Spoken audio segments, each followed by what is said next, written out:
ये कहानी एक पंडित जी की जो राजा के दरबार में पहुंचे। राजा ने उनसे 3 प्रश्न किए कि ईश्वर जो है कैसे दिखता है, कहां तक दिखता है और करता क्या है। पंडित जी ने कहा आपने मुझे बुलाया लेकिन आदर सत्कार नहीं किया। तो दूध का ग्लास मंगवाया गया।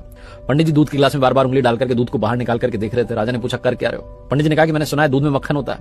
राजा ने कहा ऐसे थोड़ा ना मिलेगा, दूध से दही बनाया जाता है, दही को मथा जाता है, फिर मक्खन मिलता है। पंडित जी ने कहा ईश्वर भी ऐसे थोड़ा ना दिखेगा, आत्मा को पवित्र करना होगा नियम से, ध्यान से, अभ्यास से, तब परमात्मा दिखाई देगा।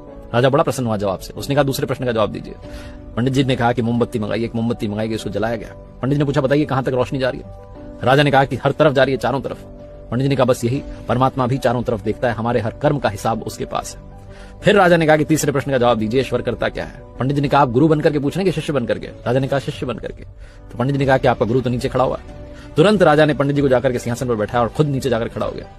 पंडित जी ने कहा बतलाने के लिए रह क्या गया है, बस यही तो ईश्वर करता है, पल में राजा को रंक और रंक को राजा बना देता है। बहुत छोटी सी कहानी जिसका सार